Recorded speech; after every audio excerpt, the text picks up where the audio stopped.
Book చెయ్యి. అప్పుడు పత్రిక సార్ అని తెలియదు మనకు, చదువు అని అంటున్నాడు. అని నేను చదువురాను కదా, నేనైతే చదువుతాను నేను అంటున్నా.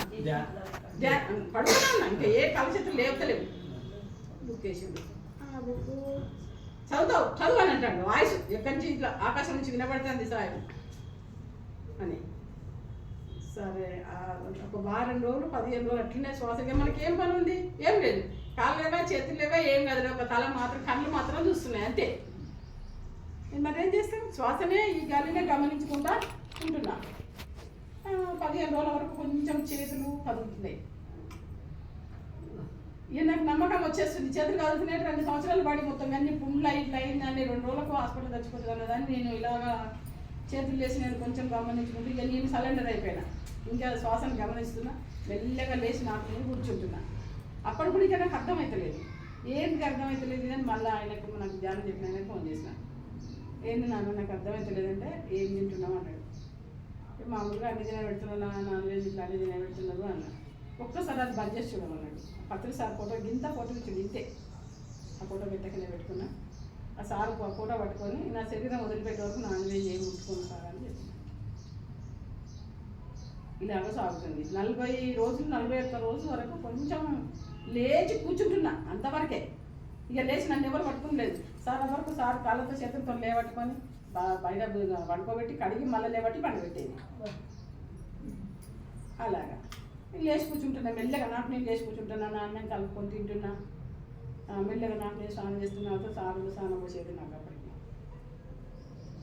ఇలా అవుతుంది 41 రోజుల వరకు కొంచెం లేచి కూర్చుంటున్నా, అన్నం కలుపుకొని తింటున్నా, మెల్లగా చేతులు పట్టుకొని ఊడుస్తున్నా. క్వార్టర్స్లో పోలీస్ క్వార్టర్స్లో ఎస్ఐ వారు సిఐ వారు అందరూ ఈమె చనిపోతుందని అన్నారు. అందరూ ఇంటికి అది తెచ్చేస్తే మెల్లగా ఇప్పుడు మనకి వాళ్ళు ఇంతవరకు క్వార్టర్స్లో ఎవరు పట్టించుకోరు పోలీస్ క్వార్టర్స్లో. అప్పటికి నేను మెల్లగా బయటకు వచ్చాను, చూస్తున్నారు అరే చచ్చిపోతుందని నేను వదిన బయటకు వచ్చిందని. అందరూ వచ్చి చూసిపోతున్నారు ఏమైంది ఏమైంది. ధ్యానం చేస్తున్నాను. ఏమైంది 41 రోజుల వరకు కొంచెం లేచి నాకు నేను నడుస్తున్నా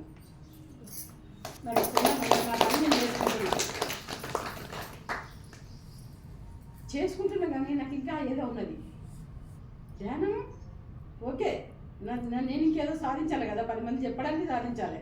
నన్ను చూసి 10 మంది తెలుసుకొని ఈమె బతికిందని ధ్యానం చేయాలి అని అలాగనే ధ్యానం చేసుకుంటూ ఫోటోస్ అందరూ చెప్పుకుంటూ ధ్యానం చేసుకుంటూ చేస్తున్నా. చేస్తుంటే 2012లో కడతాల పిరమిడ్ వచ్చింది. అప్పటికి ఎప్పుడు కంపెనీ ఉండాలి 11 ఓపెనింగ్ అయింది. 12లో మేము నన్ను నుంచి ఈ మల్లికార్జున బతికించిన అందరు కలిసి మా ఊరు రాజేందర్ సార్ ఇట్లా అందరు కలిసి కడతాలో తీసుకెళ్ళారు నన్ను. అప్పటిదాకా సార్ తెలియదు నాకు. అప్పుడు వస్తాడు సార్ వస్తాడంటాను రాలే. ఆ రోజు అమెరికాలో ఉన్నాడు సార్. ఆ ప్రోగ్రామ్ తీసుకెళ్ళి తీసుకొచ్చాడు.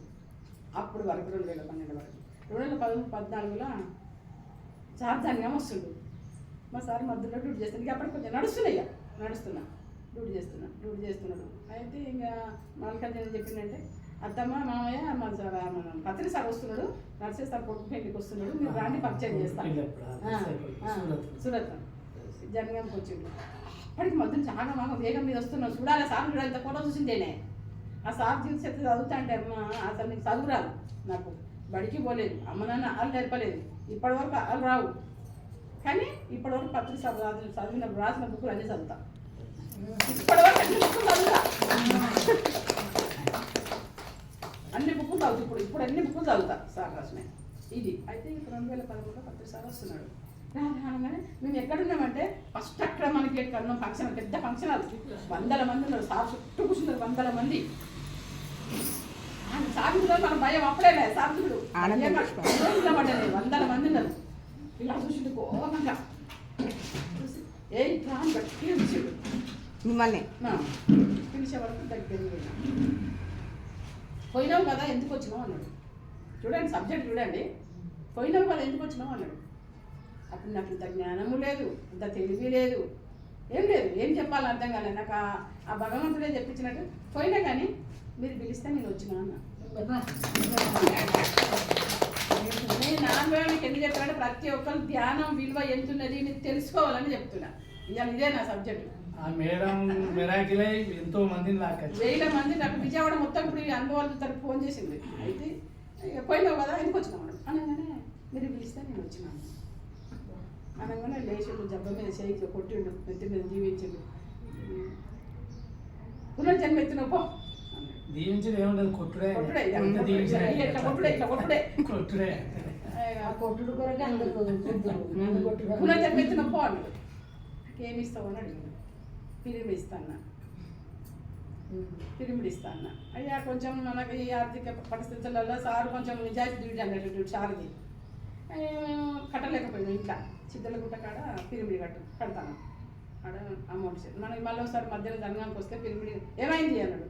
చిద్దలగుట్ట కాడ పిరిమిడి కడతాను, మన నీరే మనదే, దాంట్లో అమౌంట్ సేవ్ చేసుకోవాలని చిద్దలగుట్ట కాడ పిరిమిడి కట్టిన అందరం పెద్ద పిరిమిడి కట్టినాం. అందరం వేసుకొని మా సుజన అందరం ఒకసారి ప్లాన్ చేసుకున్నాం. నేను వస్తాను తీసుకెళ్తాను. కట్టిన తర్వాత క్లాసులు నడుస్తున్నాయి అన్నమాట. ఆ పిరిమిడిలో క్లాసులు నడుస్తున్నాయి. నేను నా జీవిత చరిత్ర నాకు ఇంకేదో ఉంది. బతికిన డాక్టర్లు బతికించు బతికిన అందరూ చెప్తున్నా. మా అమ్మ ఈలోపు చూడండి, నా చరిత్ర చూడండి. ఈలోపు మా అమ్మ బాగలేదు, నాయన బాగలేదు. ఫస్ట్ మా నాన్న అదే హాస్పిటల్కి తీసుకెళ్ళిపోయినా మా నాన్న క్యాబిన్ హాస్పిటల్. అలా ఐసీయూలో జాయిన్ చేసిన నేను క్యాబిన్లో కూర్చున్నా. నాకు ట్రీట్మెంట్ చేసిన డాక్టరు ఆ క్యాబిన్లో నమ్మకం అక్కడిక్కడే తిరుగుతుండు. అయితే వాళ్ళు జూనియర్ డాక్టర్లు మొత్తం పెట్టుకుని అర్థం కాక ఈమె 2 రోజులు చనిపోతే పాపం ఆయన మస్తు 4 రోజుల నుంచి హాస్పిటల్ అన్నాడు. అంత పైసలు ఖర్చు పెట్టింది, ఇక చెప్పేద్దాం వాళ్ళకు బతకదని చెప్పేద్దాం అని బయటకు వచ్చి చెప్తే మా సార్ తీసుకొచ్చింది. ఇక బతకదని మనం మీటింగులు పెట్టుకొని మన జీవిత చరిత్ర మొత్తం బుక్కులు చదివేసినప్పుడు ఇక బతకదని చెప్పినాక వాళ్ళ అమ్మ నాన్నకి ఎట్లా సేవ చేస్తాను అని మా ఇంట్లో పడిపోయింది. బతకదని అటు ఇటు తిరుగుతుండు. ఒక్క 10 నిమిషాలు నాకే కోసం అనిపించింది. సార్ మీరు నిలబడండి సార్, ఎందుకు నా దగ్గర ఇట్లా తిరుగుతున్నారు అంటే నేను ఎక్కడో చూసినా అన్నాడు. ఎక్కడ చూసినావు సార్ అని నేను ఇక్కడ చూసినామమ్మా, మేము 1000 మంది మీటింగ్ పెట్టుకొని నువ్వు బతకదన్నాక మీ నాయనకి ఎట్లా సేవ చేస్తున్నావు అన్నాడు. అన్నాకనే మెడిటేషన్ చేస్తున్నా సార్ అన్న. మెడిటేషన్ అంటే ఏంటిది అన్నాడు. ఆయన తెలుసుకోవాలని డాక్టర్ మళ్ళా తెలుసుకోవాలని. మెడిటేషన్ అంటే ఏంటంటే ధ్యానం చేస్తున్నా సార్ అన్న. ధ్యానం అంటే ఏంటిదమ్మా అన్నాడు. శ్వాస మీద ధ్యాస అన్న. శ్వాస అంటే ఏంటిది అన్నాడు. ఆయన తెలిసి నేను చదువుకోలేదని. శ్వాస అంటే సార్ ముక్కులో గాలిని గమనిస్తున్నా సార్ అన్న. అందరు 1000 మంది ఉన్నారు. వాళ్ళని పిలిచిండు. ఎందుకమ్మా 1000 ఖర్చు పెట్టి, లక్షలు ఖర్చు పెట్టి, కోట్లు ఖర్చు పెట్టి మీ డాక్టర్లమైనా ఈ అమ్మ ఈ తల్లి బతకదని మీ డాక్టర్లమే మేము చేసుకొని చెప్పినాం బతకదని చెప్పినాక మళ్ళీ వాళ్ళు నాయన సేవ చేస్తుందంటే ఈ తల్లి ఎంత బంగారం చూడు అని అందరూ నన్ను ఒంగి కాలు మొక్కుతాం సార్. సార్ వద్దు సార్ మీరు కాలు మొక్కకండి, నాకు కాళ్ళు మొక్కండి. లేదమ్మా మా చదువు వేస్ట్, నువ్వు బతికి నిన్నే మేము బతకదని వచ్చి చెప్తే నువ్వు వచ్చి మీ నాయన సేవ చేస్తున్నావు అంటే ఎంత గ్రేట్ నీది ఎంత గ్రేట్ అమ్మా అని. ఇగో ఇలాగా మా నాన్నకు అమ్మకు సేవ చేసిన ఇక తర్వాత మళ్ళీ వరంగల్ అమ్మకు సేవ చేసిన. అమ్మ జయ హాస్పిటల్ అమ్మకు సేవ చేయడానికి వచ్చిన. మా అమ్మకు నేనే సేవ చేసిన. నన్ను కన్నందుకు వాళ్ళ కూడా తీర్చుకున్నా. అమ్మకు నేను సేవ చేసిన. అందులో నాకు ఈ కాళ్ళ నొప్పుల గురించి చేసిన డాక్టరు ఈ 2 బోన్స్ ఈ 4 రింగ్స్ వేస్తానన్నాడు. ఎందుకంటే నడుము పడిపోయింది కదా, మొత్తమే 2 రింగ్స్ పోయినాయి కదా, వేస్తా అన్నాడు. ఆ డాక్టర్ కూడా నన్ను చూసి పరిశాన్ అయ్యి బంగారు తల్లి ఏజ్ అప్పటికే బంగారు తల్లి నువ్వు బతకదని నేను మొత్తం పరిశ్రమ వచ్చి పడిపోయిందని మళ్ళీ మీ అమ్మకి ఎట్లా సేవ చేస్తాను అని అడిగి వచ్చి నాన్న సకాలం చేసిండు. మా నాన్న అమ్మకు చేస్తుంటే అంటే నేను ధ్యానం చేస్తున్నా, ధ్యానంతోనే బతుకున్నా, ధ్యానంతోనే ఇప్పుడు కూడా ధ్యానంతో బతుకున్నా అని ఆయనకు అన్ని వివరం చెప్పి ధ్యానం బుక్కులు ఆయనకు ఆ డాక్టర్ ధ్యానం బుక్కులు ఇచ్చి ఎవరికన్నా కొత్తలో చెప్పండి అంటారు మీరు అని ఆ డాక్టర్ కూడా చెప్పడం జరిగింది. ఇలాగ జరిగిన తర్వాత ఈ చిద్దులగుట్ట అక్కడ పిరిమిడి కట్టినాక పిరిమిడి ఓపెన్ సార్ వచ్చి కొబ్బరికాయ కొట్టి పిరిమిడి కొబ్బరి చేసి అంత దూరం పోయి అన్నసత్రం కట్టుండని కొబ్బరికాయ కొట్టిండాడ. ఏం చేయాలి, కొన్ని లక్షలు 20-30 లక్షలు అవుతుంది దానికి. ఇవ్వలం ఒకరు 52 ఏళ్ళ దాకా కొంచెం అంతా సద్దమాలినట్టు అయిపోయింది. ఎట్లా మళ్ళీ పత్రిక సార్ నాకు సత్రం కావాలని పెట్టిండు.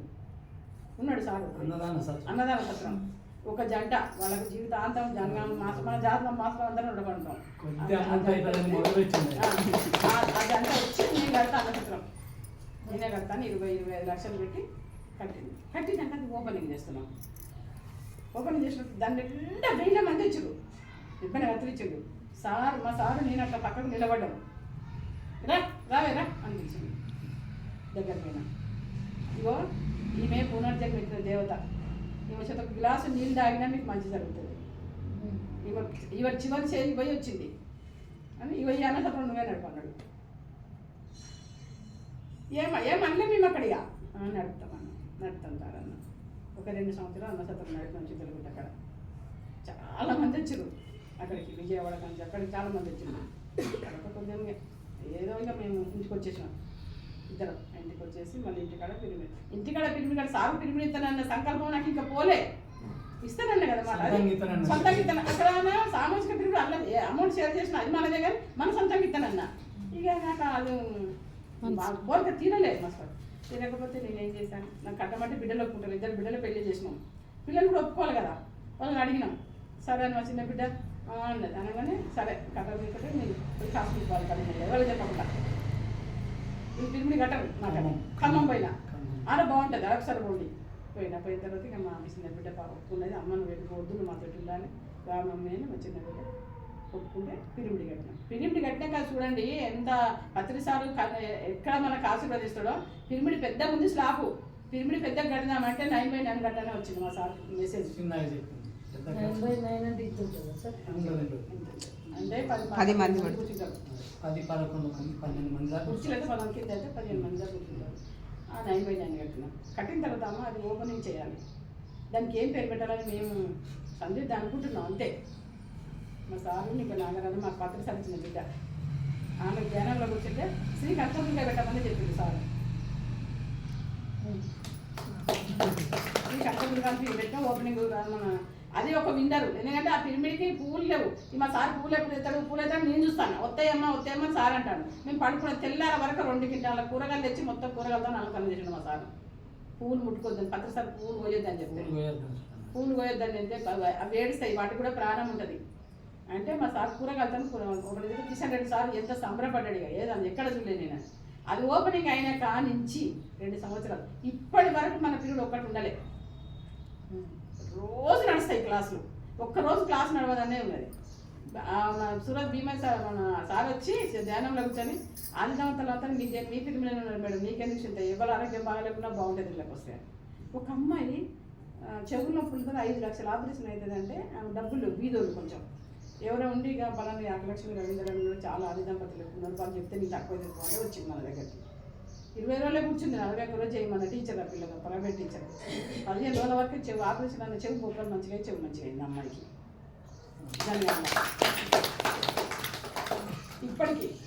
ఇప్పటికీ తలనొప్పి కానించి క్యాన్సర్ తక్కువ అవుతుంది. పత్రిసార్లు ఎందుకు చెప్పారంటే మన శ్వాసను కూడా ఒక కాలం కావాలని తక్కువ అవుతుంది. ఇది నా సబ్జెక్ట్ ఇంతే లేదు, ఇంకుంది. నేను ఇంకా చేయాలి కదా, సాధించాలి కదా, సాధించాలని నన్ను నేను తెలుసుకోవాలి.